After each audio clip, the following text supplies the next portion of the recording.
All right, welcome back to episode 5 of the Pats Pulpit Mock Draft Show. I am Ryan Kieran, that is Keegan Stiefel, and that is Ryan Spagnoli Spags. How we doing tonight, fellas? I'm doing well. I missed last week, so Yeah, welcome back. man. Welcome back. Yeah, you guys held down the fort okay. But I haven't talked. I mean, we talked over DM and text and stuff about free agency, but what a week! Yeah. I mean, it's crazy. The last time I did this show, it was a lot different in terms of obviously we're not doing trades tonight, but I think we'll get into it. It puts them in a much better situation than they were 2 weeks ago in order to play around and maybe move up and get a guy. Yeah. And real quick, since we obviously did that day one reaction with Pat Lane and Brian Phillips, you, me, and them. But for the people who saw this show but not that one, give me a quick thoughts on what happened. Maybe like your favorite signing, least favorite signing, and like a quick grade for their free agency period so far. Grade, I got to go with like an A-. Like not to, I'm gonna be math teacher Pat here and scale it a little bit, but no, they had a plan. Obviously, day one, they went out and signed all their guys that they targeted probably for weeks, months now. Obviously, the 2 tight ends are huge. Right. John Smith's probably my favorite signing, but to kind of go out on a limb here, I really like the Kendrick Bourne signing. I know you did too. Yep. I had tweeted out, I think that's a deal you look back on and what he signed, a 3-year deal, like 2 years from now, and just say, wow, like what a signing that was. Really, changed the perception of the room. They desperately needed playmakers to get quicker, faster, yards after the catch. I think he crosses off a lot of those boxes. And all in all, I think the biggest thing too, and like I said, we'll get into it, they locked up a core for the next 3 to 4 years. They filled some much needed holes at edge, linebacker, receiver, tight end, where now mortgaging, future picks, maybe in next year's 1 or 2 and some picks this year to maybe go up in that 6 to 8 range. It makes it a lot more manageable from a roster building standpoint because you have a core locked in place and you're not, sacrificing other positional groups where you could take them at those picks, if that makes sense. Yeah, exactly. Yeah, it's been an exciting free agency period. Underrated Henry Anderson, desperately needed. I agree. Henry Anderson's been a Patriots player since he's like Carlos Dunlap, except it actually happened this time. He's like Carlos Dunlap, except he actually made his way to the Patriots this time before his career was over. But let's get into it. We got a lot to do tonight. We're going to do a 2-round mock draft for the first time. We're going to be highlighting the entire offensive line. So, tackles, guards, centers, all of them are going to be talked about here. We're not doing trades because if we did a 2-round mock with trades, we'd be going all night. But it's still going to be interesting to see how adding that second round plays into our strategies. How it's going to work is similar to the trades where we're going to use the picker wheel as we always do. But once round 2 kicks in, it's not going to stick in that order. It's going to be whatever teams we picked for round 1 will also pick for round 2.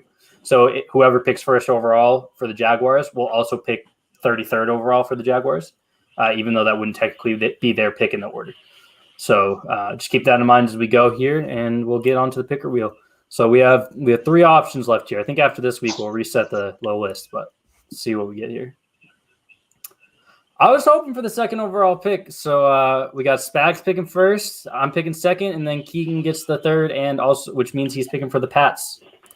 So let's get right into it. And Spags, which you going to go here at 1? The big mystery, right? Zack Wilson. No, I'm kidding. Trevor Lawrence, like Keegan said, this has been set in stone since probably his senior year of high school. So there's no need to talk about it. It's already done.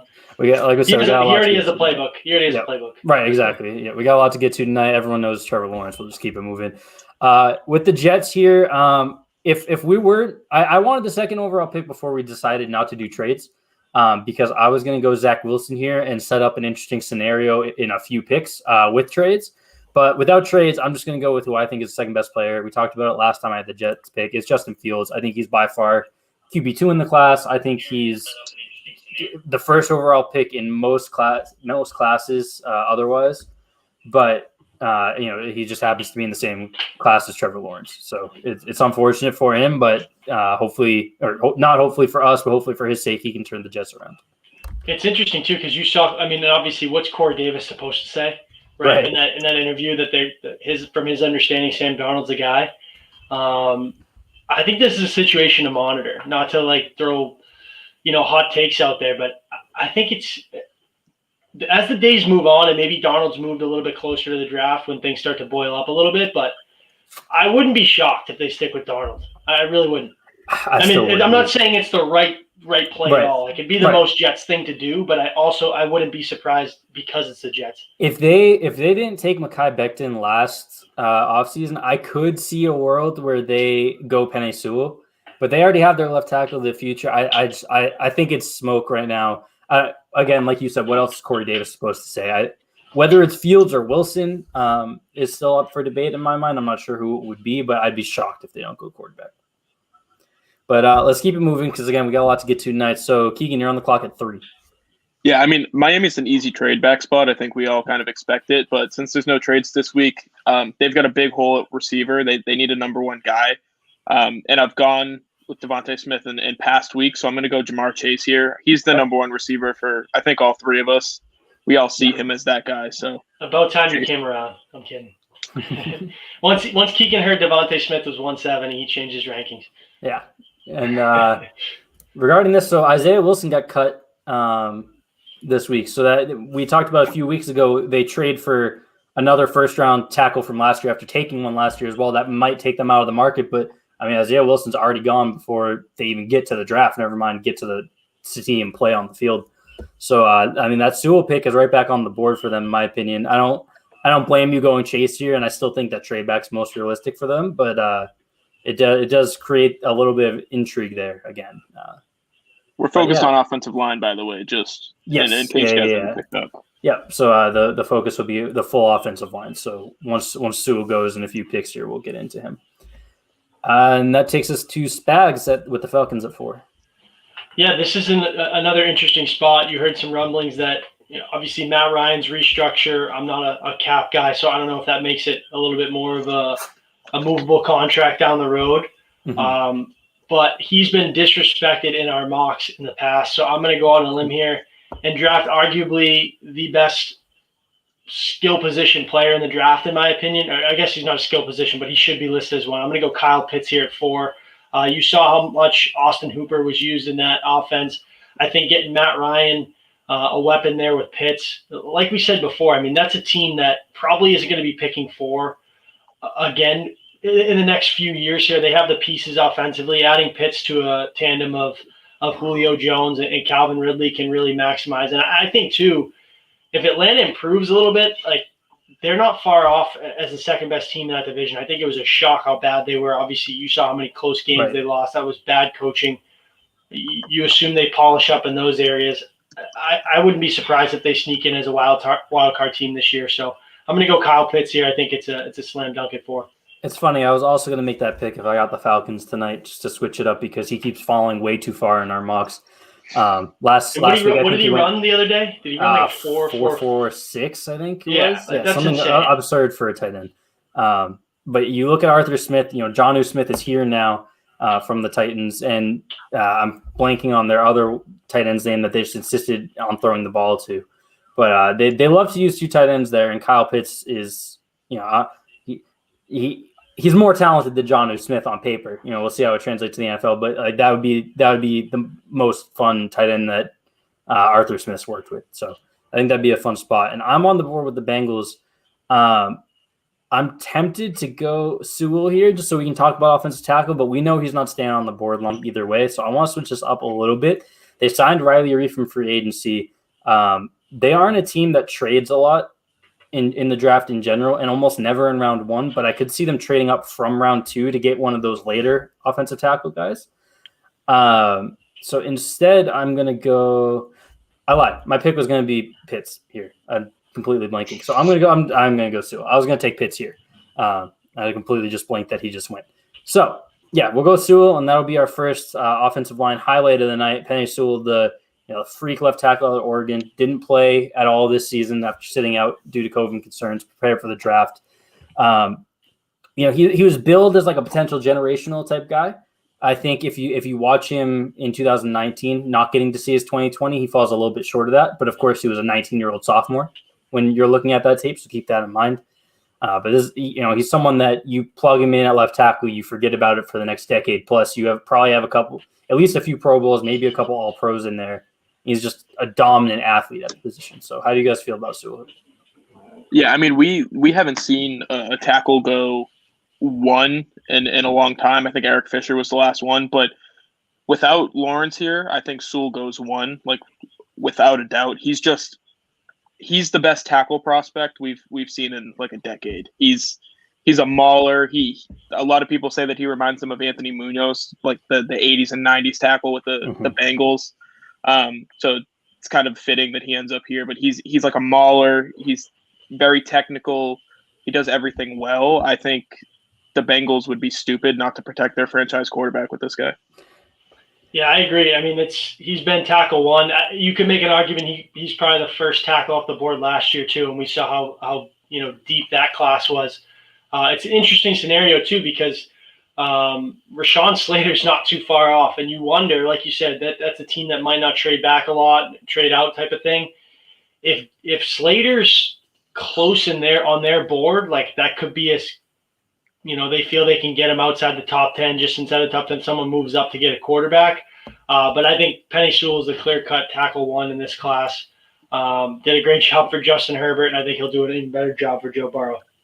Yeah, so if I'm going to play the downer on a couple of these guys here. And again, I think Sewell's I don't want to say generational because he gets used too much, but he's an elite offensive tackle prospect, right? We saw another elite group last year. So I don't know if he would have been OT1 last year, but the consensus OT1 last year also ended up being OT4, Tristan Wirfs falling to the Bucs. So who knows how the league would have viewed him.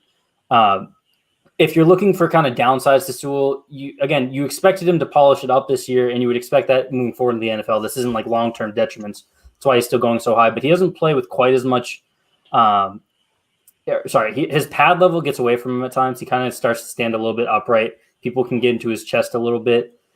He's a freak athlete. It doesn't always translate into moving guys consistently. He's really good at getting in front of guys, and he can make blocks in space that maybe two other tackles in the NFL right now could even dream of making, like on linebackers and defensive backs. But he isn't so much of a road grader consistently right now. He has that in him. And again, I don't think it's something to be concerned long-term about, but if you're looking for nits to pick at why, in my opinion, I don't think he's quite as good as a prospect as Tristan Wirfs was last year. Those are the couple reasons why. And again, he was doing all that at 19 as a true sophomore. So, these are things that you expected the growth from, but you just don't get to see that because he sat out this year. So if you're looking for things to be a little bit wary of, that would be it. But this is, he's a borderline completely clean prospect at tackle. You don't get much better than this. Yeah, it's a situation where you're looking for things to be wary of, but you're really, in all honesty, no one's really worried about whether or not he's going to work out at the next level. Right. He's the type of guy where, his not working out is like an Anthony Costanzo, Nate Solder type 10-year starter that never really hits Pro Bowls and is just kind of a guy. He's not like a Greg Robinson, really, where you have concern. You're projecting the athleticism, and he needs to refine the technique to even stay in the NFL. He already has that. It's just maximizing that, whether he's going to just be a good starter or an all-pro type guy. But let's keep it moving here. That takes us on to the Eagles at 6, and that is Keegan. Yeah, the Eagles kind of got boned here in the first few picks. Chase and Pitts off the board. I think those are the top two guys on their board. So they go with the third guy in my eyes, Jalen Waddle, third best pass catcher. For me, some people have him as number one. He's a dynamic player. He can do anything. He can fit in any spot, and the Eagles need just anybody to go out there and catch the ball. So in this instance, they're getting a guy who can move all over the place and fill multiple roles. Yeah, me here at 7 with the Lions. Sorry to cut you off, Ryan. No, go ahead. Keep going. I was just going to move us along. I think Waddle was going to be my pick there. I think that's a team, obviously, who loses Kenny Golladay and Marvin Jones and bringing in Jared Goff. You see how much he relies heavily on his supporting cast. That would be a slam dunk pick for them. But I'm going to go to another tackle spot because we know how much teams value that position and go with Rashaan Slater out of Northwestern. I think, like I said earlier, teams may have him ahead of Sewell, just kind of based on he was a freak at his pro day. really versatile athleticism and frame to kind of play all 5 spots. Strong anchor, quick moving feet. Like I said, Sewell's an unbelievable prospect, but Slater's not too far off. And I think when you have a chance to get a top tackle this early on in the draft, you go with it. So it might not be the sexiest pick for the Lions here, but I don't think they'll complain about it. And Keegan, I'm gonna let you go in a second here because I know Slater's your guy, but I sent it to you guys this morning when I was kind of doing some review of a couple of these guys. I just have one bone to pick with not even Slater, but the talk around Slater. Everyone points to his tape in 2019 versus Chase Young, the Northwestern OSU game, as like, you know, the prize for why he's such a top prospect. That's so fake to me. If you actually watch that game, and him and Young had like 15 total reps against each other. Young was lined up over the right tackle the majority of the time, and then he was out of the game by the mid-third quarter because OSU was up so big. And then when you watch the reps that he did have against Chase Young and Slater going head-to-head, half of the ones they actually had, Slater's down blocking towards the 3-tech and not actually blocking Young, which isn't on him, right? I mean, that's just how the play is going. That's nothing he can do about that. I'm not using that as a knock against him. Just again, the actual snaps where they went head to head was limited. He had a couple nice pass block wins. He had 1 or 2 decent run block reps against Young. But for the most part, it was pretty much a stalemate. There was one where Young gets into his chest and drives him back like 3 yards immediately, and he recovers right before Young finishes for the sack. So that was a nice recovery. But again, it's not Young. He wasn't shutting down Young the way that people talk about. There were also a couple of reps where he was down blocking towards the 3-tech, like I said, and Chase Young just straight up basically blocks him and doesn't even let him get to it. And then the 3-tech is unblocked and blows up the play. So the fact that he was able to hold his own against Chase Young is impressive enough, right? Because Chase Young is an absolute monster. So this isn't, Rashaan Slater actually sucks. It's just that I got to the Ohio State Northwestern game super excited for that matchup, and it was just such a letdown. Overall, I still think Slater's a great prospect. I think there's some guard potential there where there's a chance he doesn't work out at offensive tackle, moves to guard. That's why I'd keep him below Sewell and maybe even one other guy that we'll have coming up here. But overall, the athleticism, the technique is all there. And he's even if he has to move into guard, you have a long-term talent. And I've been talking long enough. Keegan, I know this is your guy, so go ahead. Wax poetic here. Slater's my boy. I think he has the lowest or the highest floor of anybody in the draft, any player at any position. Because at the very most, you're drafting an all-pro tackle, a guy who's athletic enough to play both sides, who has experience playing both sides. Like technically proficient. He won't really do anything to allow a defensive player to beat him. He's going to leave it to the defensive player to do that themselves. Like a nasty finisher in the run game, great at the second level, moving in space. And then at the very least, you're getting a very good guard prospect who can run block, pass block. He can move into center, play, like set protections. He can do everything. I think he's a phenomenal offensive lineman prospect because, whether or not you know what you're getting, at the very least, you're going to get a serviceable player who I would argue at the very least, he's a Pro Bowl type talent at 4 or 5 spots on the offensive line. I can't say enough good things about him. Yeah. And I just want to reiterate, the talking down of the Chase Young Rashaan Slater matchup isn't talking down on Slater, just the hype that game gets compared to what you actually see when you watch it. Overall, I think Slater is a great prospect. I think there's a handful of really good offensive line prospects early in this draft. I don't know that I'm quite as high as you are on him. We'll talk about another guy in a minute that I think I might have slightly ahead of him, but it's definitely a good class to need a tackle for sure. And just hopping in the chat real quick, I'm seeing a conversation going on with Jalen Hurts. Some people think that with no trades, we should have been going quarterback with the Eagles. I can't speak for Keegan, but my thought process there would be the owner said it's Jalen Hurts' team this year. They signed Joe Flacco to be the competition. I don't see a quarterback going there. You'd be doing yourself, sorry to cut you off, you'd be doing yourself a disservice if you don't give Jalen Hurts the reins for at least half a season. Just right. Give him an opportunity because what he got last year, 4 games, 5 games, that's not an opportunity. Yeah. If they were to go, if this situation played out and like Justin Fields was still on the board, then I'd probably be doing that regardless of what the owner said, because I think Fields is that type of prospect that unless you have Mahomes, Watson, I won't say Watson right now, Lamar, etc., those types of guys, then you should probably be taking Fields regardless. But with him off the board here, I think that you don't go quarterback. But it is interesting that in the weeks that we did trades, quarterbacks went top 4. All 4 went top 4 both weeks. Now we don't have trades. We started seeing them slip again a little bit. And that leads us on to the Panthers pick here. And I like Trey Lance a little bit more than Zack Wilson. Zack Wilson's going to go before Trey Lance by the time the draft comes, I would assume. But I'm going to take Trey Lance here for the Panthers because I think he fits them a little bit better. I would have loved to see Trey Lance or Wilson fall to a team that's picking in a few picks here.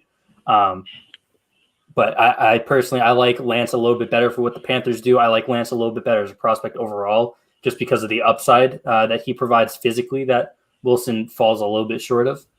But we'll keep it moving here again because we're doing 2 drafts tonight, or 2 rounds tonight. Sorry if you guys missed it. So we're gonna try and keep this thing tight. So that brings us back to Keegan at 9. Yeah, so we've gone cornerback. I feel like 3 out of the 4 weeks, and then we hit edge with the Broncos. I think they go linebacker here. Grab Micah Parsons. We had the conversation. Was it last week or the week before about? Yeah, I think it was 2 weeks ago. Yeah, we're all on different levels on Parsons. I like him a little bit more than both of you guys. Ryan's a little bit lower on them than me and Spags maybe. So I think they go Parsons here. Just shore up the second level of the defense. That defense does not have good talent on it. So just get the most talented defender available, and I think that's Parsons. All right, so we're on to the Cowboys here, and before Spags makes his pick, I just want to pull up a question that just came in the chat. Do you guys think that Dallas would be open to Gilmore plus 15 in a trade for 10 on draft day? I don't know how that would work out for Dallas. I'm not going to speak on whether I think they'd be interested or if it would make sense for them cap-wise, roster-wise, etc. What do you guys think about this trade from a pass perspective, though? Too much, just right would be a steal. What would you guys be doing in this situation? I think that's too much. And you have to factor in Gilmore's contract situation. What's it, 1 year, $7 million? So wherever he goes, he's not playing a snap on that deal, whether it's here or elsewhere. It's an extension immediately. It's got to be a place where he's willing to sign an extension to. And then obviously, just kind of speaking real quick on the second round tender to Jackson, like I went in the offseason, you may lose one of them, but you can't lose both. Push comes to shove, I'm more for paying Stephon Gilmore than it is necessarily extending Jackson. Obviously, Jackson would be at a much cheaper price, but you're getting arguably the best corner in football, and I still think he has another at least 3 years of elite football left.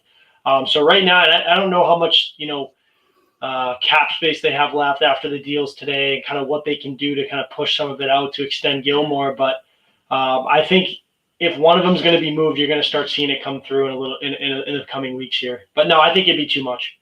I agree. I don't think for 5 spots. I think if you were to look at it in the value, like if you were to pull up like Rich Hill's draft chart, the difference between 15 and 10 is about an early second round pick, which is like a high end of what Gilmore would probably go for. But if you're talking about functionally, we talked about this last week when we made the Patriots trade with the Falcons, or when we were talking about it with the Falcons, we ended up making it with the Lions, I believe. The draft chart is great in terms of getting a sense of where you need to be. But when you look at it realistically, if you're coming up for a quarterback and a team knows you need to come up for a quarterback, you're going to pay a little bit extra.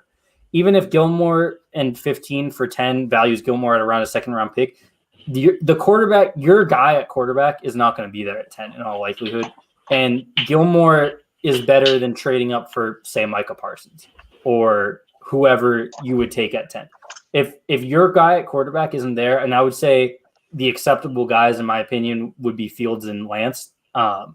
If they're not there at 10, which they won't be there at 10, Gilmore is better than whatever you're going to get there for at least the next 2 years, probably the next 3, maybe even the life of that player's rookie contract. So that's a situation where I'd rather move the equivalent draft capital than Stephon Gilmore.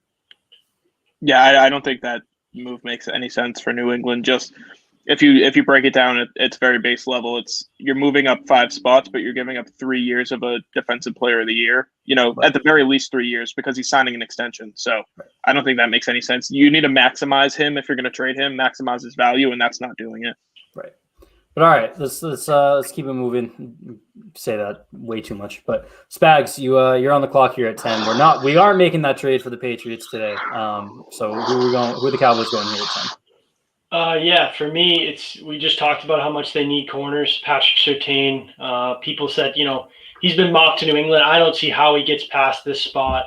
I think the best corner in the draft, best cover guy, great on-field IQ, flexible. Good feet, ran a 4.46 at his pro day. This could be a guy that goes even sooner than 10. So I think it's a no-brainer if you're Dallas here with Surtain. All right, and then that is me with the Giants at 11. Giants have been making some moves lately. It's they're kind of filling a lot. We've seen, I think this is the furthest Devontae Smith's fallen. They're in a position where they just signed Kenny Golladay, still have Sterling Shepard and Darius Slayton, but Sterling Shepard's not like a lock to stay healthy by any means. Darius Slayton, we still don't really know what he's going to be long term in the NFL. I think Smith would be an interesting pick here. I'm internally debating still if that's the direction I want to go in. But I mean, just realistically, I don't think Smith falls much further than this, just given his pedigree, despite the concerns that I have and other people have about him. So I think I'm going to lock in Smith here. They have Golladay. They'll have Smith. If Smith takes some time to adjust, they still have Sterling Shepard to kind of play that role. This gives them insurance if Shepard gets hurt. This gives them, another young guy in case Darius Slayton isn't the guy. The second option that they hope he's going to be. This would be an interesting one. The way this played out, the way the Giants have attacked free agency, they're kind of in a luxury spot here. This would make sense, I think, as a trade down situation in the mid rounds. I mean, at this spot, Kyle Shanahan should be ripping the draft card out of John Lynch's hands and sprinting it to the commissioner. It's Zack Wilson. That's the pick. I mean, this is the team I was mentioning a few picks ago. Yeah, we talked about when we did quarterbacks, we talked about maximizing, the player's talent and whatever system you're running and how system fits are so important. Zack Wilson in San Francisco, I mean, the guy's going to put up like 45 touchdowns as a rookie. It's right. I can't overstate how perfect that system is for him and who he is as a player. Right. So that's absolutely the pick if he falls. I believe that the first week that we did trades, the 49ers ended up coming up for Wilson. We talked about it then, but this is just like the dream scenario. This is exactly where he belongs. And in this situation, the Patriots are primed to go and get Spags' boy Jimmy G and really make things weird in New England. So I'm all for this situation if it pans out. Yeah, and Spags, if this happened on draft night, you'd be losing your mind begging the Patriots to come up and get him. I know.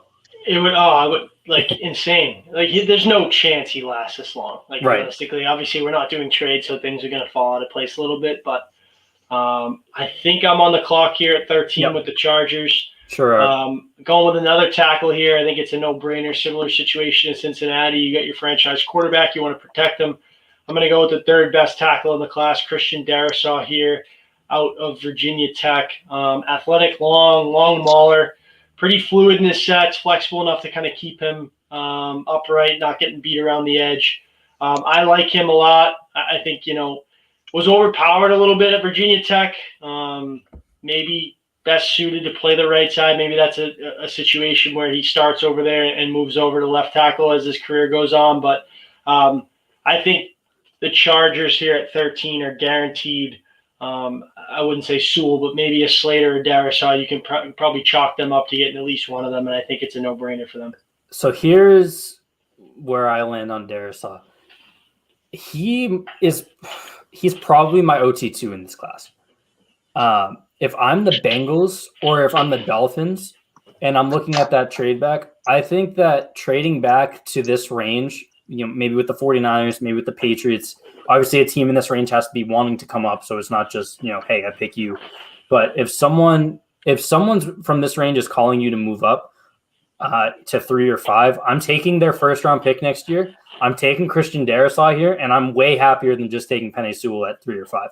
Not because Darrisaw is a better prospect, but because they are close enough that that difference, that first round pick extra, is absolutely worth it to me. I think Darisaw, we talked about Sewell being a lock where, if he works out as poorly as possible, he's that Anthony Costanzo type. I think that the same thing's true for Darisaw. Darisaw doesn't have the upside that Sewell has, but he has the same floor, in my opinion. I think he's just rock solid. He's, first of all, elite offensive tackle name, which matters. Names matter. Jersey numbers matter. 77, great jersey number for exactly. Christian Darisaw, offensive left tackle number 77 for whatever team. Chargers is probably the worst fit for that, just because Chargers. But any team that's exactly. That's like a Jabril Ferguson type. You plug him in at left tackle, and again, even if you don't get like Pro Bowl level play, we saw Nate Solder was like the epitome of average left tackle play here, and he was never an issue. There was like 1 year where he was a noticeable issue. So if you're getting that at 13, and then in a situation like the Bengals or the Dolphins, you're trading down and getting an extra first round pick for that. That's a runaway victory in my opinion. I like Darisaw a lot.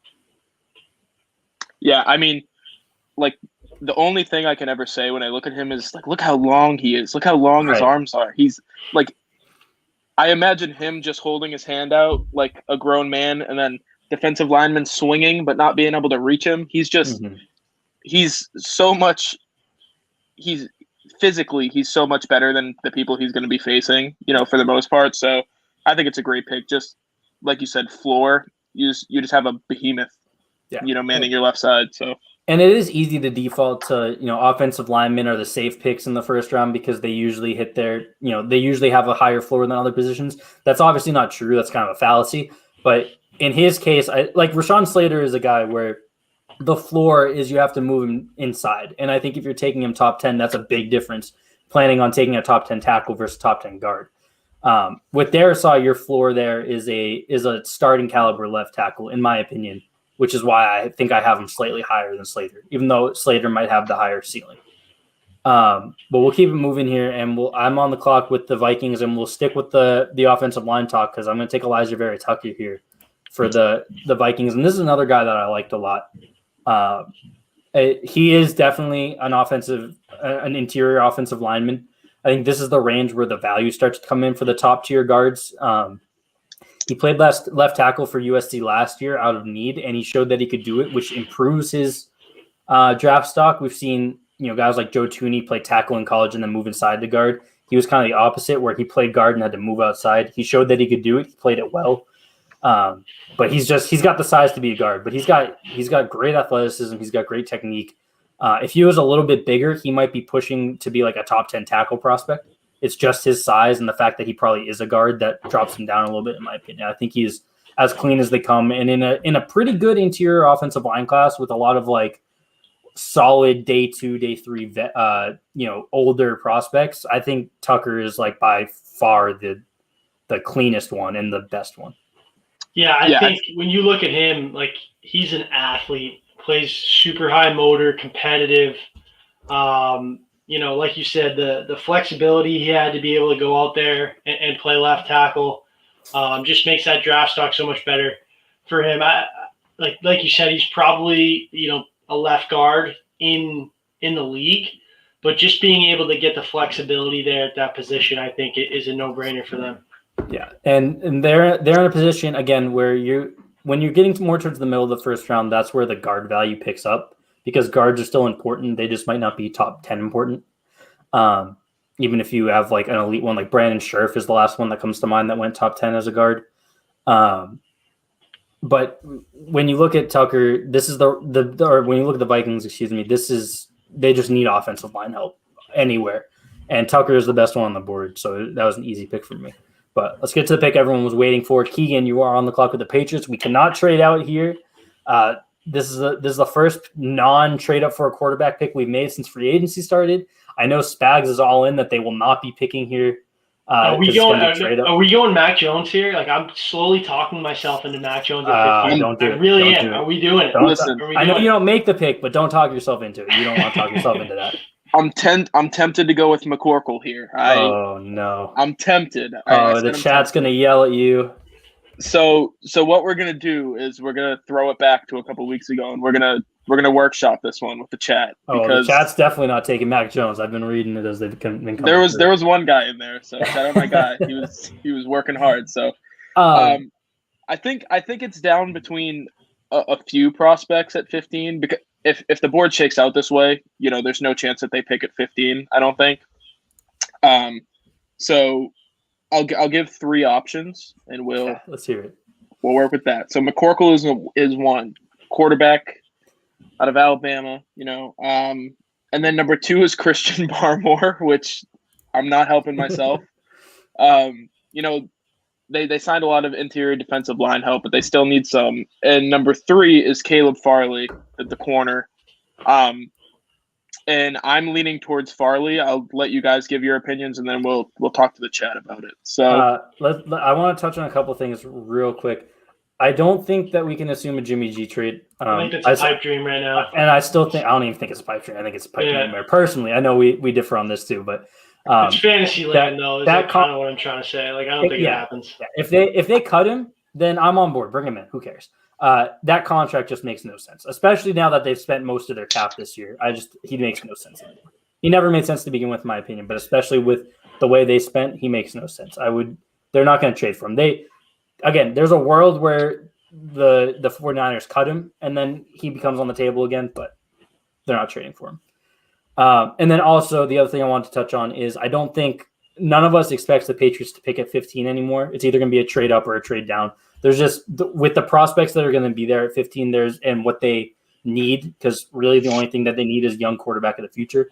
If they're not trading up, a trade down just makes way too much sense. So only in a world where we aren't doing trades will any of us pick at 15 for the rest of this show. I would expect. For me, I can't believe you didn't throw, just from a scheme perspective, like Mac Jones. I can't believe you didn't even think about doing that. But the other guy too, that's on the board here, J.C. Horn. What did he run this pro day today? It was like a 4.36. Yeah, something insane.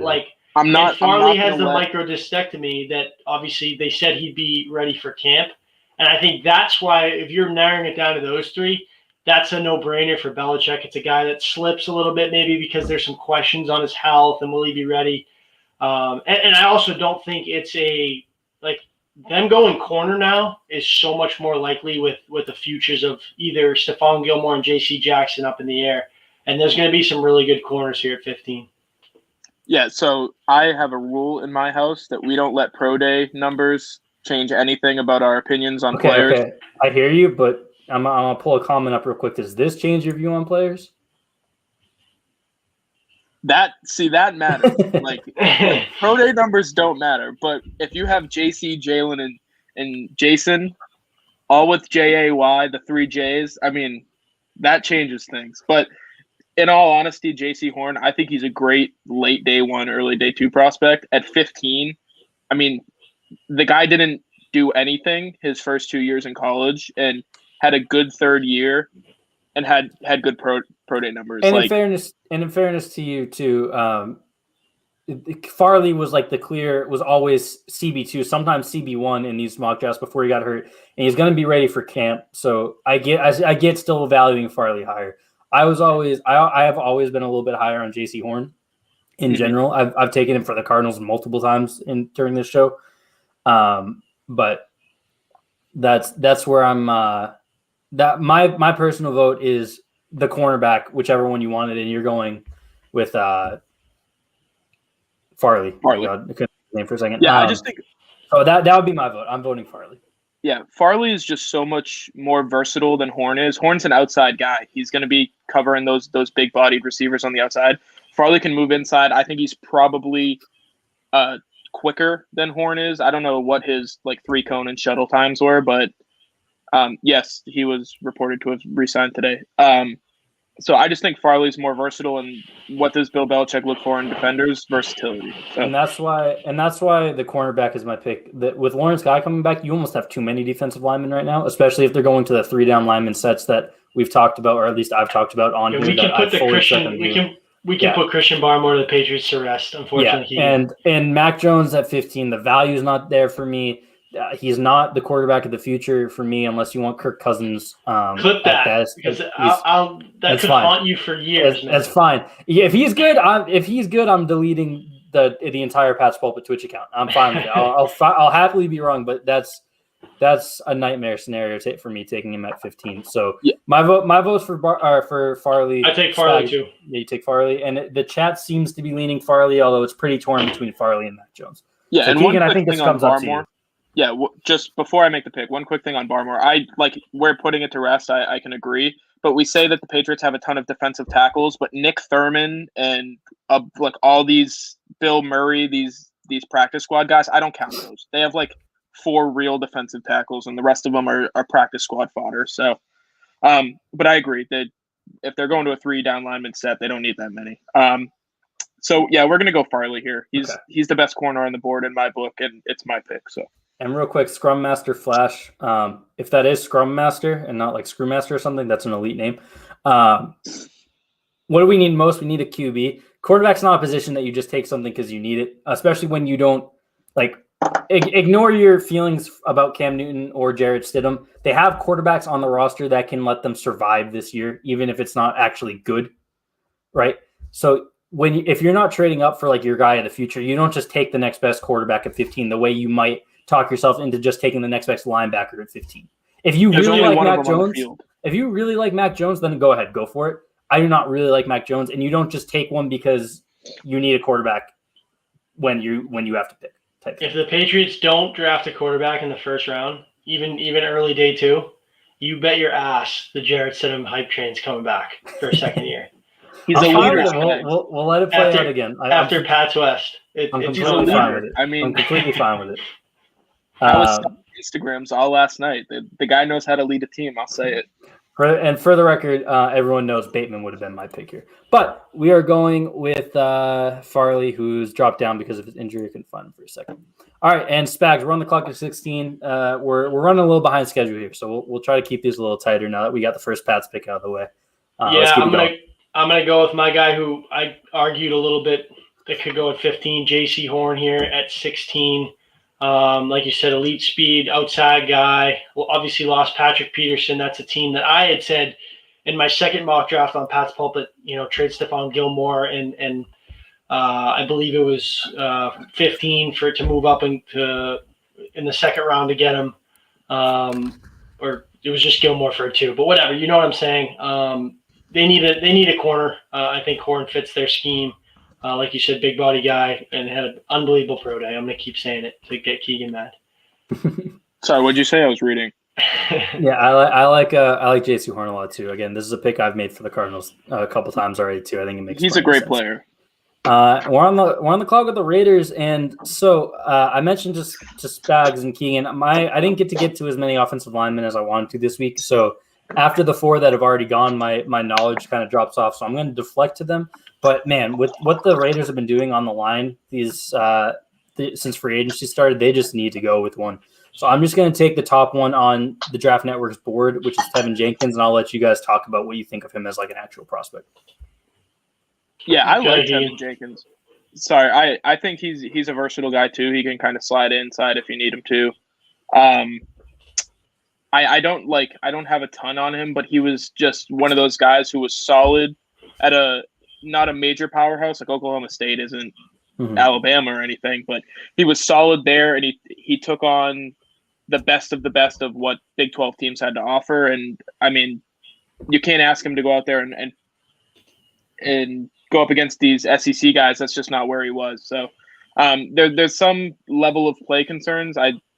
Big 12 defenses aren't something that, I would respect at all, but he went out there and he took care of business with what he was given. So older guy, 35 starts, I think, in his career, played legitimately all over the offensive line. So another guy who's versatile. And like I said, you see it every year. You're going to see a lot of tackles go in the first round, particularly in the top 20, because same as edge talent, if you want elite tackle, elite edge talent like that, you got to get it in the first round because they don't come around often. Yeah, again, the Raiders are just in such a rough position that they need to just fill that offensive line. This is a spot where like you almost have to reach a little bit for a need, or maybe trade back and get one. But I don't have thoughts on the player personally, but offensive lineman to the Raiders needs to be just set in stone right now. And that takes us to the Dolphins, who Keegan took Jamar Chase at 3. Rashad Bateman still on the board if they want to double up, as the chat has suggested. Let me find that right here. But Keegan, where are you going to go here? Yeah, I mean, I think the biggest needs that they have available are offensive line and running back. It's way too early to take a running back. It's too early to take, the offensive linemen that are left on the board. So I think they kind of address what they lost in free agency, and that's edge talent, whether it's like an outside linebacker type or a guy who can play with his hand in the dirt. And Kwity Paye is the best one available. So yeah, he fell a little bit for us this week. Yeah, he did. He's one of those guys, we've talked about it. He's gonna go in and play right away. He's gonna immediately become the best run defender on whatever team he's on. Young Jock, shout out my boy. He's gonna immediately become the best run defender on whatever defense he's on. I truly believe that. So a really good player and a moldable piece for Brian Flores.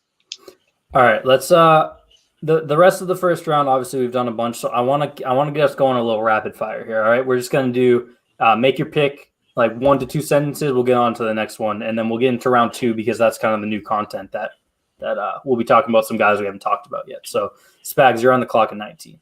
The pick that could haunt the Patriots forever, Mac Jones, 19 to the Redskins. All right. I'm on the clock with the Bears at 20. And obviously, just to be clear, if we take another offensive lineman here, we'll highlight them.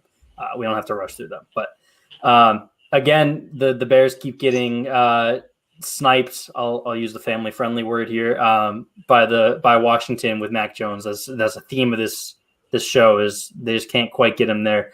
So I'm going to go with, again, another pick that I've made a few times, Rashad Bateman to the Bears at 20. Allen Robinson's still probably getting out of here as soon as he's allowed to. They keep franchising him.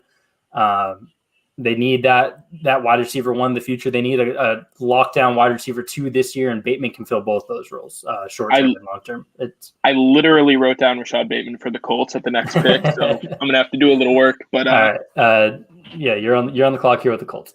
Since he's off the board, I think they go defensive tackle Christian Barmore. They need somebody in the middle. They lost a ton of defensive line. Autry, did he re-sign or did he leave? I'm not sure. I think he's still a free agent. I don't think that's been finalized. Oh, okay. Yet. Oh, he visited a couple teams. So, yeah. If they lose him, they severely need defensive tackle talent. Mm-hmm. All right, Spags, 22 with the Titans. Yeah, I think this is another team that could use some edge help. I'm really starting to like this kid, young player, but is super productive at his time as Georgia. Azeez Ojulari, edge 3 for me, makes a lot of sense, and I think he'd fit well with Vrabel. Yeah, talk about him a little bit because you missed edge week last week when we kind of went in. Me and Keegan gave our thoughts here. So talk a little bit about why you like him. Yeah, he's super explosive. He burst onto the scene this year as a redshirt sophomore, wins with power, natural athlete, was a team captain voted by his teammates as a true freshman. I think some of the best hands in the class, 6'3", 240. Obviously, there's still some room to grow in his frame. And I believe by week 1, he'll be 21 years old. So extremely young player that I think is just dripping with tools. Yeah. All right. And then I'm on the clock with the Jets. We went with Justin Fields at 2. My nightmare scenario would be they get Fields and Bateman. Luckily, that didn't happen this time. I'm going to go with Greg Newsome, the cornerback out of Northwestern. I'm a big Newsome fan. I've talked about it a couple times. They need to start building out their defense. They signed Corey Davis, so wide receiver isn't as pressing a need as it was a few weeks ago. Denzel Mims looked solid as a rookie, so they can just start building up defense.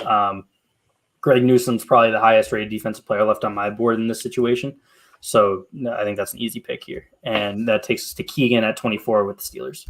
Back to back? Pittsburgh. No, man. Sorry, I got the Jags this week. Go ahead. Pittsburgh needs to upgrade their offensive line talent without a doubt. So I think they take the top tackle available, Jalen Mayfield out of Michigan. It's actually, and I think he's one of the more polarizing guys. Like, some people have him as a middle day 2 prospect. Some people have him as a first round guy. So I think he's first round here. All right, and he's kind of been a little bit of a riser recently, right? Where his name's starting to creep into that round 1 conversation where it didn't really live there too much before. Spags, do you have any thoughts on him? Don't know too much about him. Just kind of reading up on him quick. Obviously, pretty good size for the position, 6'5", 320. And I say it every week. Michigan college football is a trash product on the field, but they do put out pretty good pros. So I'll take my chances with him there. A young player too, redshirt sophomore. Yep. Exactly. That's the big thing with him. You get upside with him, more than anything else. All right, and then Spaz, you're up at 25. Yeah, so obviously get Trevor Lawrence. Was the pick, yeah. Yeah, obviously no doubt. I'm going to double dip here. Urban Meyer's going to go big time and get himself a nice little weapon. I'm going to go with Terrace Marshall Jr. out of LSU. I think that's another guy that if you're Ravens fans, you're kicking yourself because I think that's a perfect fit for him. But something Patriots fans would love Bill Belichick to see, draft a quarterback and then a receiver. Urban Meyer does it right off the bat with Marshall Jr. Yeah, I like that fit a lot. Marshall's a fun player. I think he sneaks into the end of round 1 by the time the draft comes, and the Jaguars are definitely a good fit there. That takes the Browns to me, and I'm going to go with an edge that I talked about a little bit last week, a little bit off the board here. Can't even find him right now. I'm going to go with Joe Tryon. We talked about him last week. I don't quite value him at round 1. I like him a little bit better than Jalen Phillips. I think Jalen Phillips realistically goes round 1 and Tryon doesn't, just because of Phillips' upside and athleticism and pedigree as a 5-star guy. But I personally like Tryon's upside a little bit better. I think he's a round 2 steal. I think he's a round 1, incomplete, where we'll see how it plays out. And the train is rolling for him to go round 1 a little bit, as YKBS mentions here. So it's not the most out there pick as it would have been maybe a month ago. So I'm going to go Jalen Phillips to the Ravens. Yeah, so he falls one more. They need to replace that Matt Judon productivity. So hopefully he can do that for him. And then Spags, you got the Saints, who are another team in a really interesting spot right now. Yeah, I'm going to go for a guy, a little bit of a high riser here. I'm going to go corner Eric Stokes out of Georgia. I really liked him. I mocked him to the Patriots a couple times in the second round, but I think that's another guy that ultimately might find his way towards the back end of that first round if all things go as planned. All right, and then that takes the Packers to me. They're in a little bit of a weird spot here too, where they could reach for an offensive tackle like Sam Cosmi. They lost their center. There's not really like a round 1 center prospect this year. There was Cesar Ruiz last year. They need more help at wide receiver. They could go Kadarius Toney. I don't love Toney round 1. I'm gonna go young Jock here just because I think that they still need more defensive talent, especially at linebacker. They just need speed at linebacker. They are famously slow at linebacker.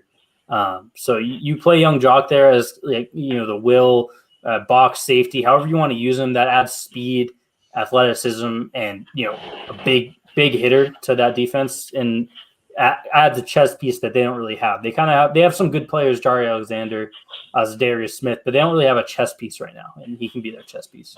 Yeah, he's everything they don't have. So Zaven Collins is going to go to the Bills. I think they need some linebacker depth, and they've got smaller, more athletic guys in Milano, and Edmonds is a big guy, but he's an athlete. So I think Collins is kind of that versatile outside-inside guy that they need. Yeah, and Collins we've talked about before, a great Patriots type fit. Obviously, a good fit for the Bills too. And as a Patriots fan, you'd hope he doesn't end up going here. But Spags, what are we thinking here for the Chiefs? Yeah, whoever goes next, you need to draft a running back because one of them's going to sneak into the first round. It legitimately always happens. But for me, obviously the Chiefs heavily invest in their offensive line with Tooney. I think they go tackle here. I'm going to go Sam Cosmi out of Texas. Another guy that might sneak in. Started 34 out of 35 games at tackle. Played a little bit at right tackle too. 6'7", 310, big offensive tackle. Just a big, mean Texas kid protecting the old golden boy Mahomes. Yeah. What do you have any thoughts about Cosmi here, Keegan? I don't know. I don't have a ton on Cosmi. I do know that he's like a legend at Texas. He was Sam Ellinger's guy from start to finish. He was there the entire time and blocking on his backside or on his blind side. So, if you can stay in a program like that and play for 4 or 5 years, straight through, that you got my seal of approval. All right. By popular demand, not because I think this should necessarily be the pick. If I was going to make this pick, I would be going maybe Trevon Moehrig, continue building out that defense. But by popular demand, I will go Travis Etienne to the Bucks. James White, Blanco's coming home, so they lose out on that kind of pass-catching ace. Etienne can fill that role year one, while Ronald Jones maybe handles more of the carries. We know Bruce Arians seems to hate Ronald Jones, so maybe he just steps in and does everything year one. But he'll have a defined role as a receiver year one and can kind of grow into that running back role. So I'll go ETN to the Bucks despite my better judgment, and that gets us into round 2. So here we go. This is the first time we've done this, so just a reminder. We're going to continue picking for the teams that we picked for round 1, even though the order switches up a little bit. So, for example, the Falcons picked 3rd, the Dolphins picked 4th, and Spags picked 1st in the first round. This is technically Keegan's pick, but Spags is going to pick for the Jaguars here. I'll pick for the Jets. Spags will pick again for the Falcons, Keegan for the Dolphins, so on. Teams that didn't have a first-round pick, we'll kind of just – you guys want to just do like a consensus for them? Yeah, that's cool. Hash it out together. There's only a couple teams like that, so we'll just hash them out together. So Spags, you're on the clock with the Jaguars. Again, as a quick reminder, you went Trevor Lawrence and then Terrace Marshall in the first round. Yeah, I'm going to go. You just mentioned him, Trevon Moehrig. Obviously, go 2 skill position guys. Free safety. I love this kid. Consistent. Played pretty single high well. Good mover. Good frame. I like Moehrig to Jacksonville here. All right, and that's one that very likely could be the pick at 25 too. So I think that's a great pick for the Jaguars here. I'm on the clock at 34 for the Jets. Just sending this in real quick. The chat for Golden Knight here. Again, the Jets are in a bit of an interesting spot. We could go edge. Who did I take for them again? We went Greg Newsome at 23. So we could take the top edge guy on the board, whether it be Greg Rousseau. I know Spags got Jason Owe. I'm going to take Jason Owe, and I'm going to let Spags talk about him for a little bit because I know this is his guy and he didn't get to last week. So tell me why you'd be very upset that the Jets got your guy here. Yeah, well, that was actually – I think you might have it mixed up. Was that Keegan? Was that you that you said – because on our spreadsheet kind of doing something a little bit different? I hate Jason Owe. I think he's horrible. But 6'5", 260. Yeah, I mean, he's probably a second-round guy. But Saleh's going to draft. I always mess up his name. It's going to haunt me for years for however long he has that job. But he's going to draft an edge player at with one of their first-round picks, obviously probably not at 2, or pretty early on in the second round. There's no doubt. So that's a good pick for you. Yeah, and always the type of guy where, again, Keegan hates him. We talked about it last week. I'll keep him off his soapbox right now. But he's the type of guy where you take that round 1 and you're just doing a full projection. You're kind of shaking your head a little bit. Round 2, that type of dart throw makes a little bit more sense. Is a little bit more justifiable here, in my opinion. I'm sure he's a nice guy. So, Spags, you're back on the clock at 35 because you picked for the Falcons. In the first round, you went with Kyle Pitts. So pretty shocking here that he fell out of the first round. But Gregory Rousseau out of Miami, I think that's another guy. Edge is such a weird positional group where you'll remember Cleveland Farrell went 4th. You can never really project where edge guys are going to go. So this is a guy who was my guy that year at 20. With the past pick 32nd that year. I did my Patriots draft primer. I had 3 guys. I had Cleveland Farrell, I had A.J. Brown, and I had Jerry Tillery. And Cleveland Farrell goes off the board at 4, and I was like, "What the hell?" I was like, "That's a good pick at 32. What the hell?" Yeah, you never really know where that position's going to fall. So this guy could go late teens, honestly. But Rousseau in the second round's a no-brainer if you're the Falcons here. I had A.J. Brown direct comparison ahead of N'Keal Harry, by the way, in that article, but. I'm not salty. It's fine. Keegan, you're on the clock at 36 with the Dolphins. Yeah, so they went with Jamar Chase in the first round, I believe. Yeah, they went Jamar Chase, and then you followed it up with why can't I find them here? Kwity Paye, right? So I think they go back. Actually, no, they go running back here. I was wondering if that was going to be the pick. Najee. Yeah, that's a big need for them. So Najee Harris is the pick there, and then we'll move to the next pick, which I have the Eagles. Pat Freiermuth is the pick. They need a tight end bad. I like Goddard, but I don't think he's a number 1 guy. I think he's perfect in an offense where there's somebody else across. And I don't think that I'm blanking on his name. Zach Ertz is going to be there for much longer. So Freiermuth. Yeah, and I mean Najee is just terrifying. He's just so good. I would hate that so much. And we talked about Harris and Freiermuth. They snuck in the back of the first round a couple times for us, so we don't have to talk too much about them. But now I'm here with the Bengals, and they're in a bit of an interesting situation because they've kind of filled out in free agency with not good signings, but playable signings. So they're in a bit of a luxury spot where they can sort of just continue to build out good players around Joe Burrow. So I'm going to go wide receiver here, and I'm going to go with Rondale Moore, despite being literally my height, is a million times more athletic than I will ever be. Just a monster pro day from him. Get some speed there. They have the big outside guy in T. Higgins. They have the slot possession guy in Tyler Boyd. Rondale Moore can inject some speed that John Ross wasn't able to do. And then I will follow it right up with the Panthers. They went Greg Little in round 2 a couple years ago. They have a new GM, and Little has not been good. They franchise tagged Taylor Moton, haven't locked him up long-term yet, unless I missed a signing coming in. So I'm going to go offensive tag here. I'm going to go Liam Eichenberg. Has a chance to slip into round 1.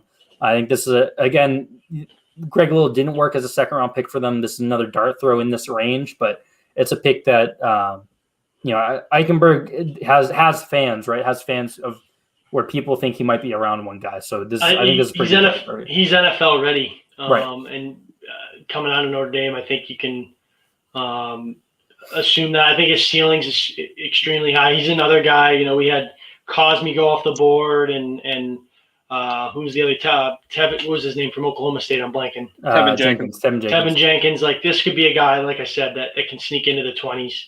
He's that good. I'm high on Eichenberg. He's my tackle for, to be honest. All right. Yeah, I think. Yes. Go ahead, King. Sorry, I think Eichenberg's a great example of kind of those guys who block for, very safe pick. Those guys who block for the scramble types, like Ian Book is a scrambler and he's a playmaker. He gets outside of the pocket. Those guys just kind of know how to play tackle maybe a little bit more than guys who have statues behind them. Like Jake Matthews blocked for Johnny Manziel back in college and has the athletic profile. I think Eichenberg has the same kind of profile. And I think I'm up at 40, right? Yep. So they went linebacker first round. It's between corner and edge. Out of the corners that are left, I don't think that there's anybody, high enough to really go here. So the kid out of Georgia, maybe. So I'm going to go edge, and I'm going to go with Patrick Jones, the second out of Pittsburgh. Love that pick. TDN's board a bit of a reach here, but again, round 2, the day 2 is where you start to see differentiation a lot. Where Patrick Jones fall in love with their guy. In his final 20 games in college had 18 and a half sacks, and fifth-year guy. He's a baller. I love Patrick Jones. All right, I like it then. Spags, you're up with the Lions. You went with Rashaan Slater at 7. A bit of not a luxury pick for them, but a pick that you don't see too often. I'm rattled because I want him at 46, but I have to go with my guy Elijah Moore. Did a thread on him a few days ago. I was thinking when you watch this guy's release game and his ability to affect the game at all 3 levels, strong at the catch point, so good after the catch, really good in the intermediate game, like a true NFL ready slot. I love Elijah Moore. I would love him at 46. That'd be a slam dunk pick for the Patriots, but. If the Lions don't land a Jalen Waddle there at 42, and I went with a bit of an off the board pick there, Devontae Smith at 11. You don't see that one too often, so they're in another weird spot here. That's a popular Kwity Paye spot. He didn't go there, so I'll go with Joseph Osai, the edge out of Texas. He's not quite a round 1 guy for me. Again, that was the theme of last week. These guys are more of a day 2 talents who we're going to go after. They're absolutely Dak's back and healthy. CeeDee Lamb, Amari Cooper. Right. Michael Gallup, not elite anymore, but he's a Pollard is a lightning bolt. So I think I've seen a couple of you guys asking. We went with Caleb Farley, the cornerback out of Virginia Tech. He fell the surgery that he just had to have. A chance, in our opinions, that they should be picking at 50 left, that you'd still be interested in coming back. Personally, I think I'd still welcome Burkhead. I think his market's going to be there all because of the ACL. And the running back room last year was completely fine when healthy. So if you just run that back, I have no complaints. Add in a day 3 pass catching rookie to replace White next year. I have no problems with that. I'd also love to see John Simon back just to continue to add to that linebacker depth. The rest of them, I don't think make too much sense anymore. Devin's back, so Jason's probably back, right? So we can pencil that in. Right. I'd say, like you said, Burkhead, Jason McCourty, just because of the connection, and You know what? I'm going to go on a limb here. Harry out, Demir Bird in. I'd rather get some depth with Bird than Harry. I wouldn't hate Bird coming back. I don't think it's. I would rather. There's not really much of a fit anymore, but right. I'm just trying to stir the pot. And I'd rather see them. I'd rather see them go like a rookie if they're going to add to that depth, even if it's a day 3 one, then bring Bird back. But if they were to trade Harry or if they avoid it in the draft, I wouldn't. He was solid, right? I wouldn't complain about seeing him back. I think that there's just better ways you can add one more name to that room. Yeah, I like Burkhead. I think the only way he plays next year is in New England, just because other teams aren't going to give anything to a 30-year-old coming. I think that makes a lot of sense. Yep. And Jason McCourty, I think there's always the possibility he returns. In this situation, if they draft a corner in round 1, probably not. But those are the two that come to mind. I love John Simon, but I don't really see a fit for him on this team, especially with Where I want to see Simon come back is they've added with Raekwon McMillan. They've added to that interior linebacking group, that kind of off-ball guy. Kyle Van Noy is obviously back. Josh Uche's back. John Simon, I thought that he'd have been on the Jags years ago because Urban Meyer literally named his kid or his grandson, something like that, after John Simon. I can't believe he's not already on the Jaguars. But in that, again, I keep hammering it. They're going to transition to 3-down linemen, which means you're going to have not necessarily 4 linebackers because nickel packages and stuff, but you're going to need more athletic linebackers that can also rush the passer. And if John Simon's your third option there behind Van Noy and Uche, or fourth option, behind Judon, Van Noy and Uche, that's the best fourth option that you could have in the league because he's a serviceable second option. So I think you're forgetting about Winovich. Winovich is more. I put it on Twitter. With the way they're trending, Winovich as a shock trade candidate is something that you should keep an eye on. I just pin my ears back. I'm going to go get the passer, and that's all. That's pretty much all I do. Right. He's not going to drop into coverage. He's a great pass rusher. In this scheme, though, you're not going to see it too much. I don't think. I still think he has a role because he's still their best pure pass rusher. He's still a better pass rusher than Van Noy and Judon. He doesn't have the versatility, though. So if you're looking for depth at the versatility aspect, John Simon is as good. I thought that there'd be a market for him. And where there's no market for him, I'm not saying go sign him to a 3-year, $9 million deal. But if you bring him back 1 year, $2 million, something like that, that's beautiful depth. And then if they do have plans for Winovich, or if someone falls in the draft here, then you just cut him. You have no losses. At least as a camp body, I would love to see Simon back.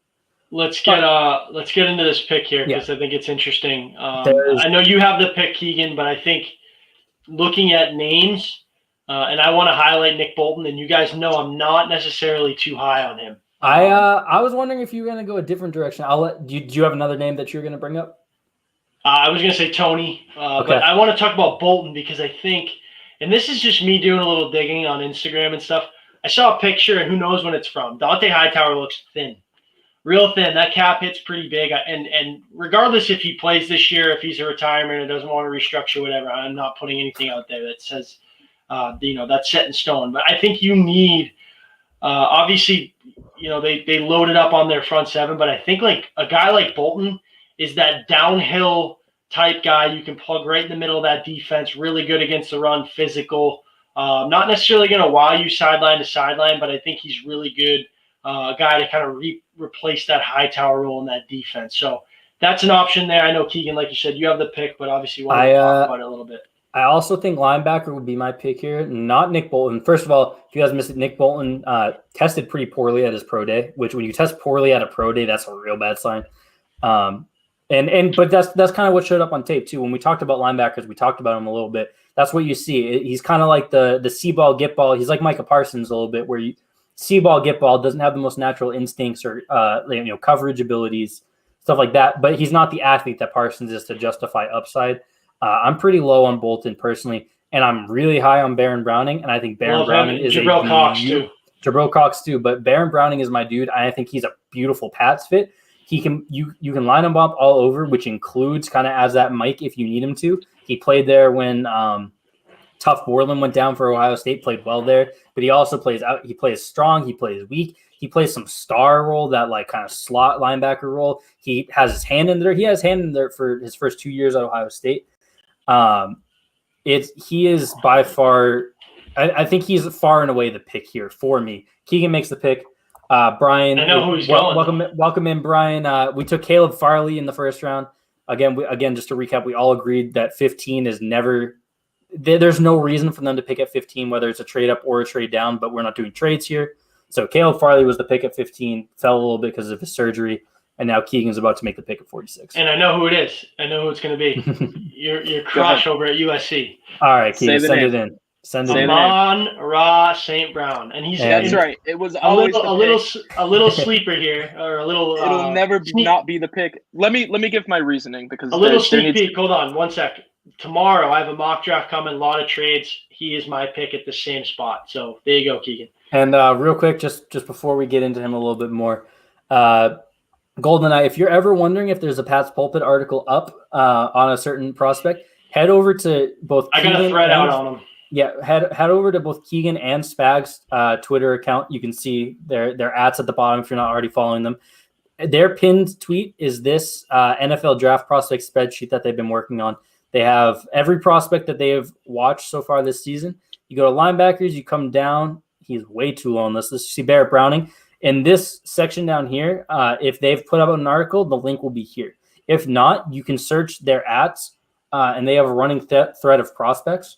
And you can search at Keegan, at Ryan Spags, and then the prospect's name. And if they've done a thread, you'll find that thread on there. So if you're ever wondering if there's been any past Pulpit content, head to either one of their Twitters, find that spreadsheet. And they're doing great work over there. We're a little late on the full profiles, but that's just because free agency was so crazy. Right. So we got to update these positional groups here too before for sure get loaded. We've got 3 profiles coming out in the next 2 days. So they're going to start rapid fire coming out again. My reasoning behind the Amon-Ra St. Brown pick, other than the fact that he dyed his hair blonde just personally for me, I think with the talent that's left on the board, with who we've already taken in this draft, wide receiver is a lot thinner than linebacker. I'm high on the middle linebacker guys, a lot higher than I am on the receivers. So I think he's the best receiver left. I'm not high on Tony at all. Look at some of the wide receivers that are available here. Again, like you said, there's not a whole lot in this like round 2 range left outside Tony. Like Amari Rodgers, a Patriots fan favorite, but he's more of like a round 3 guy-ish. Everybody loves Rodgers, and I think Amon-Ra St. Brown is just an upgrade over Rodgers. You got to spend the capital to get that, but he's a better player than Rodgers, I believe.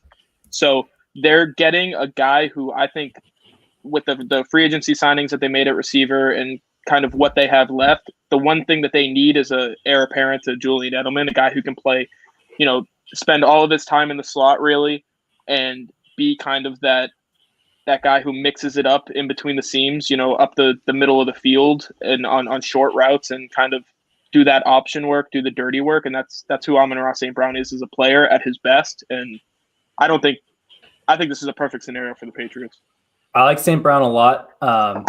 If I were to play that little bit of a devil's advocate that I like to play here, because you guys are such beacons of positivity, Amon-Ra St. Brown athletically tests very similarly to like a Tyler Boyd type.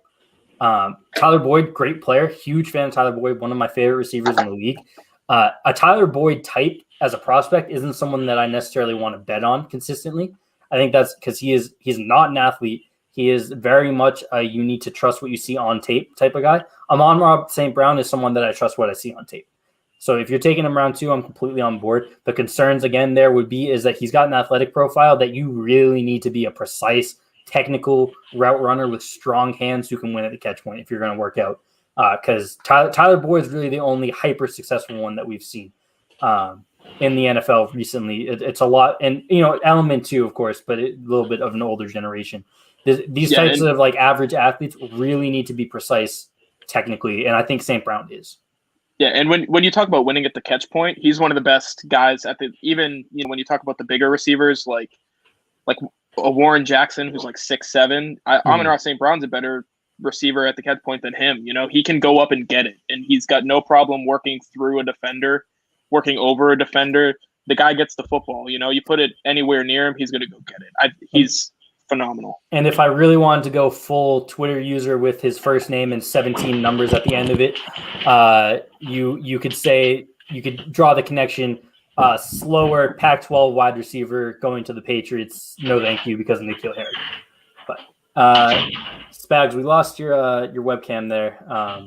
He's got to run for a minute. I'll make his next pick. He sent it to me. All right, sounds good. All right, so go ahead, and that kind of wraps up. I'm just mute him for a minute.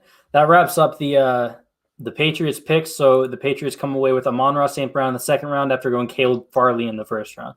If you guys are still in the chat, if you haven't already left your comments, let us know what you think about that. They go corner and wide receiver, upgrade the outside ends of their offense and defense here. Yeah, real quick, this is like the question everybody has. He works underneath. He's not like a guy who's going to go run a 15-yard out and try to get separation. A lot of his stuff is option routes and stuff like that, so he's going to be open. That's not an issue. All right, and that takes us on to the Chargers at 47, which is Spag's pick, but Keegan, you can make that for him here. Yeah, he said Ronnie Perkins. He's an edge player out of Oklahoma. Yep. We're not big on Big 12 defenders over here, but Ronnie Perkins. All right, and then I got the Raiders at 48, and here's where I'll send in Nick Bolton because the Raiders love bad linebackers, and I think Bolton doesn't fit a ton here. If we're gonna talk up another linebacker here that might be a little bit better. Again, I'm a huge Baron Browning guy. Jamin Davis is another guy who's very popular here. But I'll go Nick Bolton because the Raiders love that kind of flashy, just run with their head cut off, make big hits, and miss their run fits and don't have much skill and coverage. So I think Bolton makes a lot of sense for the Raiders in an ironic way, right? But they gave Will Compton $4 million at one point, so they'll do anything. Right. I think I'm back up here. Yep. With the Cardinals. Obviously, J.C. Horn was their first round pick. Yeah, lost Kenyon Drake, lost David Johnson in that abysmal trade to the Texans. So I'm going to go with Javonte Williams, the guy who's kind of flying up the draft board, a little bit of a dual threat guy. I think he'd do a lot. He'd do really well with Kyler Murray. That offense is building something there. All right. And then Keegan's back on the board with the Dolphins, who are making their fourth pick in the top 50, only slightly bested by the Jaguars, who had 4 in the first 45. And, of course, that number 1 overall. But the Dolphins took Jamar Chase at 3, followed up with Kwity Paye at 18, and then finished off so far with Najee Harris at 36. A bit of a luxury pick there at running back. And now they're back on the board with a lot of needs filled. Baron Browning still on the board, just saying. Brian Flores, Patriots guy, Patriots-type player. Where are you going to go here? Yeah, they go linebacker here. I like Baron Browning at this spot, so you can go ahead and put that in. He's a guy who is probably a great fit in the kind of defense that they're going to be running this year. I think he's a good probably year away from being like a full-time starter, but I think he fits that Van Noy role that they had last year. So and that type of situation is, again, why I like him for the Patriots so much, because unless Hightower retires, they're not cutting Hightower. He'll be back 1 year, even if he's a bit of a shell of himself. They have that depth at linebacker where you can kind of ease him in because he did have to play so many roles at Ohio State. The polish at a lot of them isn't quite there. So you get him in, you tell him what you envision for him long-term, which we know the Patriots do with everyone who comes in, and you just give him a year to kind of learn from one of the 2-3 best linebackers the Patriots have ever had in Hightower. I think it's a dream fit, but Dolphins are also a great fit here. Spags, you're on the board at 51 with the Washington football team. Yeah, I'm going to go with my guy, with my linebacker crush. I have one every year, Jabril Cox out of LSU. I've talked about him a lot, but just the best cover linebacker in the class. You saw all over his tape. Wide receivers, running backs, tight ends, can run with all of them. Extremely explosive, good length for the position, and really, really translated well from coming from North Dakota State all the way to LSU. So I think this is a guy who I don't think this is probably a pretty good slot for him. I think late 40s, early 50s is probably where he ends up. Yeah, I think this is a good fit. I know you've been dying to talk about him on here because he isn't quite that first-round talent, so it's good that we can get him on the board here. 52 is the Bears, and that's me. And I'm just going to real quick take a little peek at the quarterbacks here. They could reach for a Kyle Trask type. I'm not dumb, so I'm not going to do that. I am dumb, but not that dumb. And they need offensive line help. Again, I don't have a whole lot of knowledge about any of these guys right now, so I'm just going to go with the one who tested like an absolute freak, where the athleticism was the initial concern for him because the tape is good, and then he tested like a freak. and that's Creed Humphrey, the interior offensive lineman out of Oklahoma. Have you guys gotten to see him at all? Do you have any thoughts on him here? I love him. I love his leadership. That was a guy we talked about, me, you, Brian, and Pat, when we assumed Andrews was moving on, that this would be a good spot for the Patriots at 46 if Andrews were to leave. So, yeah, this is probably a good slot for him. I like him a lot. I think he brings a little bit of versatility too, right, Keegan? You probably know more than me. Where he can play guard, center, kind of like that. Ted, and he's like a true interior offensive lineman. Yeah. Whatever you need, like you draft him if you have a need at any of the three spots and you plug him in there. Yeah, I think he's at his best as a center. But, I mean, if you look at the guys he was snapping the ball to and who they trusted him to protect, you had Kyler Murray, Baker Mayfield, Jalen Hurts, and Spencer Rattler in 4 years. That's or 5 years, I think he was there. So that's a pretty damn good pedigree of guys he was protecting and playing with, like a super smart player. I believe it was Dane Brugler was talking about him. He said he's probably the smartest offensive lineman he's talked to in his time covering, the draft. So if the Bears need anything, it's smart football players. And then that wraps up the Bears 2-round draft with Rashad Bateman, my guy, and Creed Humphrey. I think that Bears fans would be happy with those first 2 rounds. I'm up here with the Titans at 53. Another guy who I love. I'm going to go with Javon Holland out of Oregon. Listed as a safety, but played a little, corner too as well. 20 interceptions at 2 years. Processing skills to succeed right away. Brings above average length and athleticism to the table. And can play really anywhere. Box safety, can play slot corner, outside guy. This guy's a defensive back god, someone Belichick would love. But I love Javon Holland here at 53. I think he goes a little bit sooner, but I think Mike Vrabel will have a lot of fun with him. All right, Colts at 54. I sniped Bateman from you for them, Keegan, in round 1. There's one kind of top wide receiver guy left on the board here. Maybe you go there. You go offensive tackle. What are you thinking here? Yeah, I think they're going tackle here. They need one. They just had their left tackle retire. So Dylan Radins out of North Dakota State, solid player who played a long time. Boy. Yeah, country boy played a long time at a really good program.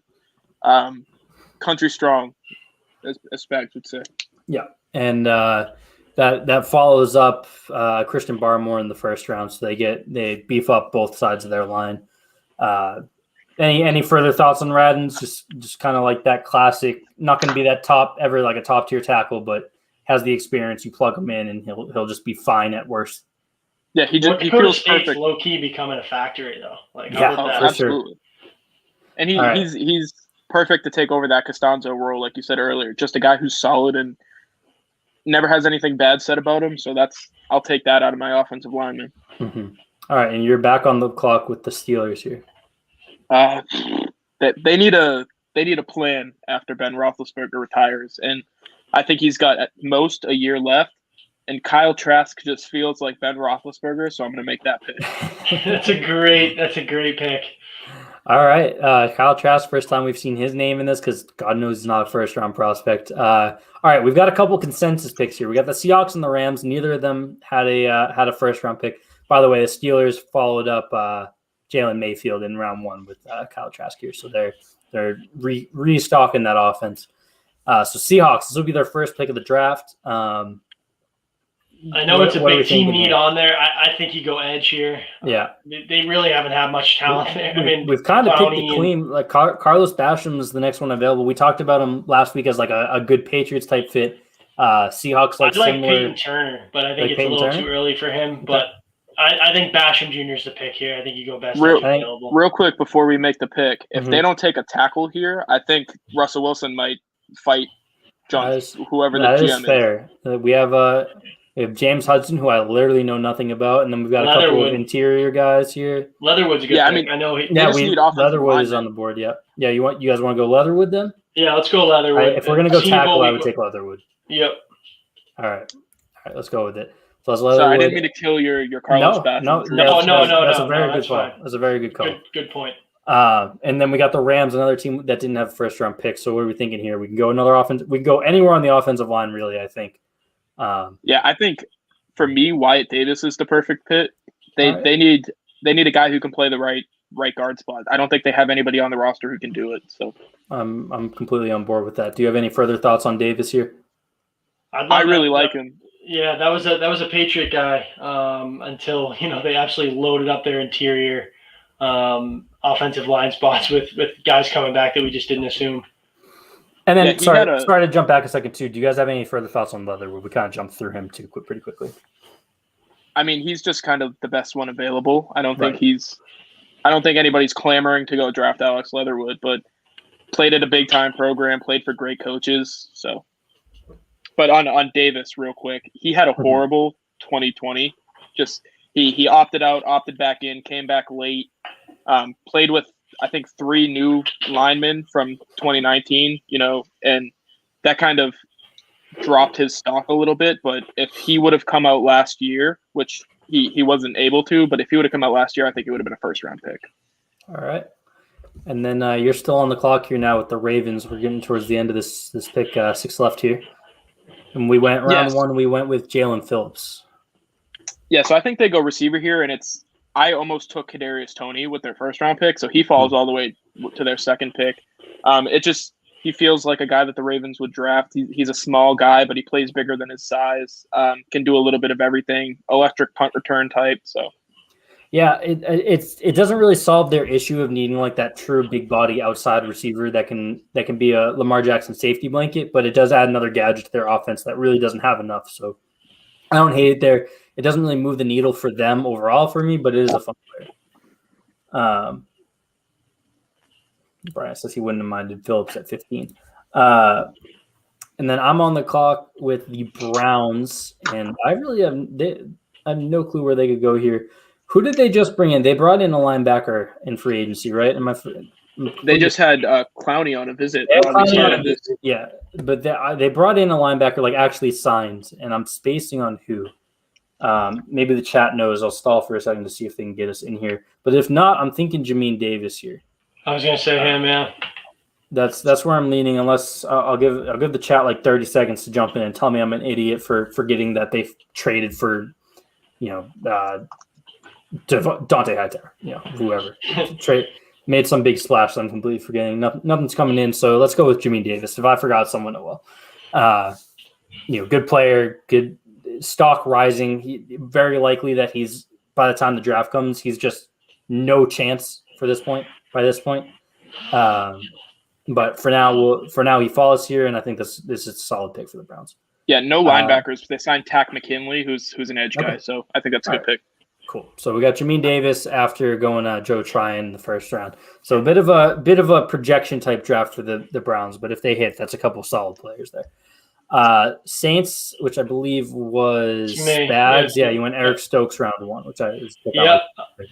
They lose Emmanuel Sanders. I think guy who's flown up the draft boards, paid the prototypical every year. Obviously, there's a prototypical Patriot. It seems like at every position. You know where I'm going with this. I'm going to go with Amari Rodgers. Just a versatile guy. I think Sean Payton could do a lot of things with him. So I think Amari Rodgers here in the second round towards the end is good value at that pick. Anthony Walker was who I was thinking of. Good call, chat. Not someone that would preempt them from drafting someone, but that's definitely what I was thinking of. All right, Spags, I believe you also picked for the Bills, right? Or was that Keegan? Yeah, that was me. You took Zayvon Collins. That's right. So they're back on the board here at 61. Yeah, so this is a tough spot for them because they're pretty stacked up well across the board. I think they need a running back, so it's a reach, but I think they go Michael Carter, who's the other UNC running back, more of kind of a bruiser in between the tackles, but that's exactly what they need. They need a guy who can actually run the ball effectively on early downs. All right. And then I am up with the Packers. Who did I go with them in round 1? I went with Young Jock. Of course I did. They still need a wide receiver. Again, the wide receivers didn't really fall. They could reach in kind of this range. Maybe like a Dwayne Eskridge, get some speed on the outside. They already have that in Valdez-Scantling, though. Nico Collins. I like him a lot. Nico Collins. I think that we just continue to kind of build up the defense here, and I'll go Aaron Robinson out of UCF. Get them another corner. They re-signed Kevin King for 1 year, $6 million. No one on earth, except for like the other NFC North teams, want to see Kevin King continue to get snaps. So I don't know much about Aaron Robinson. He was comfortably the best player left on the board, though, here. So just continue to build out that cornerback room and that defense overall for the Packers. Yeah, Robinson feels like he's going to fall into like 6 or 7 picks a year. So that's good if they want to, that's what they need. Right. And then that takes us to the Chiefs, and this was Spag's pick, and he went with Sam Cosmi, the offensive tackle, in the first round. So I'm going to go with Pete Werner here, linebacker out of Ohio State. I really like him, 6'3", 242. They kind of played him in a role like kind of in like a Sam, and then played a little bit over top and in the box a little bit. But I like his versatility. Another guy who's a thumper, not afraid of contact. I like Werner to the Chiefs. Yeah, and he just doesn't he look like a Kansas City Chief, by the way? Right. Yep. He looks exactly like, who's the safety, the white safety? Sorensen. Looks exactly like Sorensen in a uniform, identical. So perfect. All right, and then I will wrap it up with the Bucks. They still have Vita Vea, and they just brought back Ndamukong Suh. But we're going to look towards the future here, and we're going to get the next Washington interior defensive lineman, and that's Levi. Not going to attempt the last name. Onwuzurike. All right, and so they go Travis Etienne round 1, and then one more time, Keegan. Levi Onwuzurike in round 2. So that wraps it up. I'm not going to go and recap the entire both 2 rounds like I do when we do 1 round, but the Patriots come away with Caleb Farley at 15, and then Amon-Ra St. Brown, the Keegan special at 46. No one's complaining about that. You might not see too many people outside of Keegan, pounding their table A+ type first couple rounds, but that's a two round set that no one can really complain about. It's really solid. You're getting 2 contributors, 2 solid players. Farley has the potential to be the next top corner. So yeah, without trades, that's about as well as you can hope to do. I mean, in all honesty, in terms of if you're forcing teams to pick, they're going to take the best player available, so the talent kind of slides a little bit.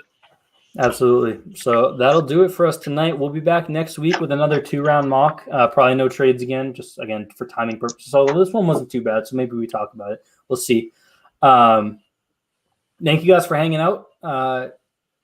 Spags, you got something going on with Pat later tonight? Yeah, we'll be live here on Twitter, Twitch, YouTube, my Twitter, with Brad Kelly talking a little bit more draft stuff. Obviously, he's a really good wide receiver guy, so if that interests you, tune back in here about an hour and a half, get some food in me, and get right back ready to go. All right. Ask him about Amon-Ra St. Brown. I need to know. I'll be watching. I will. All right. Thanks for hanging out, you guys. Again, go ahead and tune in about an hour and a half around 9 p.m. Eastern time for Spags and Pat with Brad Kelly. We'll be back next week at 6 p.m. I don't know what position we're going to do. We'll talk about it. We'll let you guys know before the show goes live next week. But yeah, thanks for hanging out, and we'll see you next week.